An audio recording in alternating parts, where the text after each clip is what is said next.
Okay, are you ready for this one? The Calamity Club, the long-awaited second novel by Catherine Stockett, the author of The Help. A little bit of a controversial book, in that it was criticized for being all about a white woman helping black people. Uh, Yet again, white savior kind of stuff. But this book, I'm sure there can be many criticisms about this book as well, but I loved it. I loved it. I loved it. I loved it. I was blown away. I was blown away by all of the things that she was able to weave together. Um, the book starts out kind of slow, and I was like, what are we doing here? Um, that is the story of Bertie Calhoun, who lives in the Delta of Mississippi with her kind of down and out family at the start of the Depression in the 30s. They're not really making ends meet. Her sister has gone MIA, and up to a town called Oxford, Mississippi. And Bertie is sent to go find out what's happening with her sister Frances. And so that's happening in one section of the story, and then simultaneously you're getting this story about this like orphan girl named Meg, and her like pretty dismal abusive experience in this orphanage. And so at first I was like, what is happening here? Right? Like I'm racking my brain trying to figure out how these two stories are going to converge, which is the first layer of brilliance of this author's storytelling, is that they do converge in this most amazing way, in that Bertie finds Frances, who's honestly a really annoying character the entire book. I There are very few characters where I've genuinely not come to enjoy them, or like create like a fondness usually develops for any character in a book, for me, even if I don't start out that way. And I can think of one other book that I did not like that book at all, where I had sort of a similar experience. But I just like can't do it with Frances in this book. Anyway, that's an aside. So Bertie does find Frances, and Frances has married into old money, if you can call it old money. It's the 30s. She is married, but it is even for that time. The patriarch of that family had made a lot of money, had since passed the money on to his son. His son marries Frances. Frances is then like, a lady that lunches kind of thing, like doesn't work, volunteers her time at this orphanage that Meg happens to be living in. Bertie goes to volunteer there as well, and lo and behold, the stories converge. Then, through another series of events, the stories converge again when Bertie meets Meg's mother, Charlie. And really, this is that inflection point happens in tandem almost with another inflection point in the book, and that's really where the book takes off. Which is why I say what I said, like, oh, that first layer of convergence of Meg's story with Bertie's story, like, how are they going to meet? And I said, oh, it's just the first layer. There are so many points of convergence in this book that are just like epically written, like so well. The detail and the thought process that went into creating all of the myriad details in all of these different storylines is like it's so potent, it's so brilliant. So there's this inflection point with Frances's husband, and his family's money, that sends the story in a totally different direction than you think it's going. And it becomes in the midst of a really dire circumstance of the, Depression era South, um, and a mother and daughter that have been split up for several years with Meg and her mother Charlie. Um, it becomes kind of a raucous good time. Like, it's suspenseful. You never know what's going to happen next. It's a little bit like psychologically unnerving because you're really afraid that they're going to get caught. Um, it's also like deeply emotional because you just love the heck out of Birdie.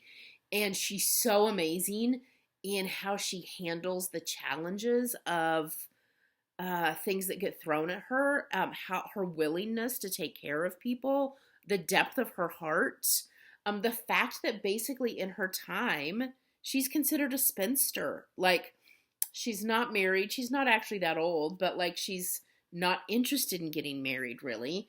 And yet she meets a man.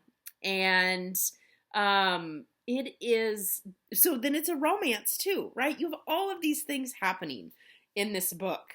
Romance, not really psychological thriller in that it's scary, but that it's like titillating, right? Like you're on the edge of your seat, like, oh my God, what's going to happen next? And a little bit scary in that there's very clear evil personalities in this book, that you are scared are going to find out the little scheme that Birdie and Charlie are up to, and that there could be really dire, awful consequences. And you just pray every page like that's not going to happen. Now, I shouldn't say, in my case, it was not every page because I listened to the audiobook while I was driving. It is a little bit of a behemoth of an audiobook, 28 hours. So it took me a good long time to get through this book, probably over a month, of listening in 30, 45-minute chunks. And yeah, so like I highly recommend the audiobook. I listen to a lot of audiobooks, and I often almost like them better than a hard copy book, because the narrators so often bring things to life. Now, if you listened to my review of the Song of the Siren, is that what it's called? I think so. Then you will know that I did not like that audiobook. I was very disappointed in how they changed Ransom's voice, but that is a totally other issue. I loved this one because I love feeling the character's personality come alive in their voice, and imagining them thinking these things, saying these things out loud. You can like get a more visceral sense of the fear, the anxiety, the excitement, the elation, the disbelief, the whole range of emotions that the characters go through. And I particularly loved it in that she just nailed this like proper Southern woman, in the matriarch of the Tart family. She does such a good job with that person's voice. I mean, the narrators, right? The actors that do the voices for the book do such a good job. Victoria Tart is the matriarch's name. And she's just so prim and proper sounding, that I couldn't have recreated that even in my own imagination. I'm not from the South. I haven't spent a ton of time in the South. Really, all of my references for Southern accents are like the handful of people I've interacted with in my life, and then movies or TV. So the what I loved about the audiobook is that it just brought it to life in such a different way than I could have in my own imagination. The other piece of this book that I will say, I did a review of Wally Lamb's The River is Calling, and I spoke about it there too, but the cultural references and commentary on cultural issues is so profound in this book. Again, it doesn't like, similar to Wally Lamb's book, it doesn't shove it down your throat. It's not like it's not like big and loud on a soapbox. It's so delicately and perfectly woven through these women's experience, where like they just talk about the details of their life and what happened to them, and you see like, oh my god, that's so fucked up. That's so fucked up. Um and you come to recognize that happened because you're black, or that happened because you're fucking dirt poor. Um it it was just so well executed. Um and sad too. Like there's so many good things. I'm thinking about one particular story with the family that Meg eventually gets adopted by, and the mother that of the couple that adopts her, and how traumatized she is from her family of origin, and how she's escaping through alcohol, and how she's using her new husband's money to really try and like um, fund a life that was never possible for her, and the resentment and anger she holds, how entitled she comes off. But what you really see is like she's just like exhausted by life. She has been beat up so hard. And like, is she ungrateful and does she become entitled? Yes, but it's so deeply driven by trauma. Like, you can't help. I couldn't help but feel sorry for her. Like, is she acting really badly? 100%. Um, and in real life, would like there need to be consequences for that behavior for sure. But also like, damn, like the things that she insinuates happened to her in this book, you're just like, oh god, like I'd be drinking all the time and want to escape through money too. Um, so I just am in awe of what this author pulled off, um, and how extraordinary of a glimpse it is into. I love historical fiction, right? Like that's one of the tenets of this channel. I love learning about history because it got us to where we are. You can look at the problems that we deal with today and say like, oh yeah, we have that problem because of what happened 20, 30, 50, 60 years ago. And that is very, very true with this story. I also think there's just magic in history. I think that like we can say, oh, this is such a hard time in our culture. Things are so bad. Like things have kind of always been bad, and things actually used to be a lot worse.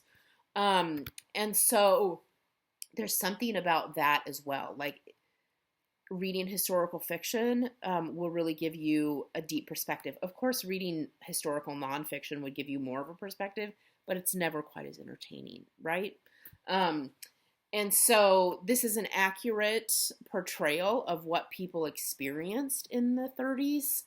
And it's also, just as an aside, a little point of fun when you hear them talk about the fact that like you maybe could sell Mrs. Tart's house for $5,000, and they're like, $5,000. I had to go Google like, what's the equivalent of $5,000 in 2026? Okay, well, it turns out it's only about $120,000. So that's not a lot of money today, but back then that was a shit ton of money, right? Like you probably only had to live on a couple of $100 a year.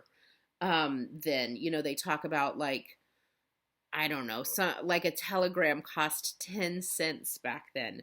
10 cents back then was probably like $2 or $3 to us today. So it's just that aspect of it is super fun to imagine. Because it's just that aspect is so very different than how we live today. So I highly recommend that you check this book out. It's romance, it's suspense, it's a little bit of a thriller. It's family, it's history, it's all of the things that a good book should be. It's such an exciting roller coaster. It's heart-wrenching. You'll cry at the end. It's everything you want from a good summer read. So I hope you pick it up.